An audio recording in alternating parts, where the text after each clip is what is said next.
Hey guys, welcome back to Bible study. We've been going through a series on the gnarly stories of Scripture.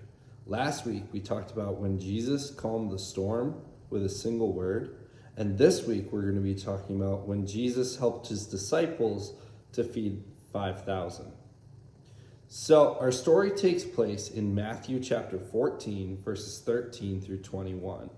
And something key I want to point out about this story is the events that transpired that were so crazy didn't come about because of a regular circumstance. So it wasn't like Jesus had this big crowd around him and he was trying to do signs and wonders for them. No, actually, this story begins with Jesus being mournful of his friend John the Baptist, who was beheaded by King Herod for sharing the gospel.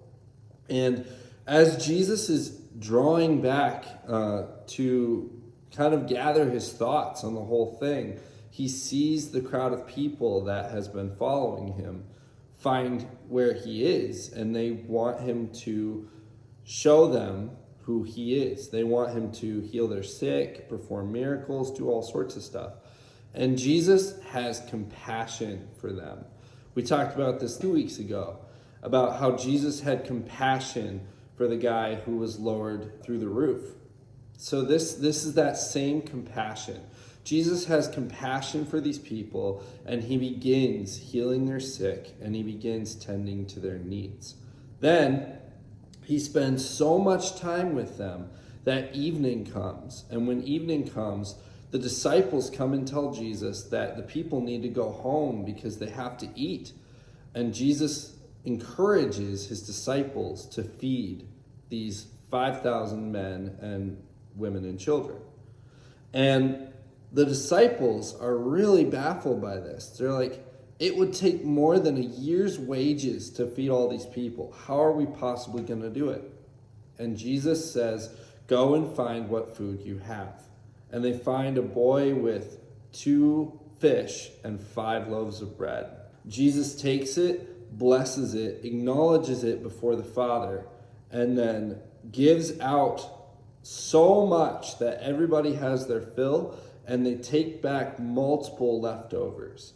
A really crazy story, but the theme of the story was supplying a need. Jesus saw a need, and so he stepped in to fill it through being compassionate. So here at JSAW, we supply all sorts of needs. We have something called sponsorship. Now, when you guys hear sponsorship, I know the first thing you jump to is putting on a team. But that's not the way our sponsorship works. Our sponsorship is for anyone and everyone that we see a need for spiritual growth. That's what it is to sponsor a rider here at JSAW. We really are trying to be the hands and feet of Jesus. And we really are trying to fulfill those needs. So, my challenge for you guys is, where do you see a need that we could help you supply?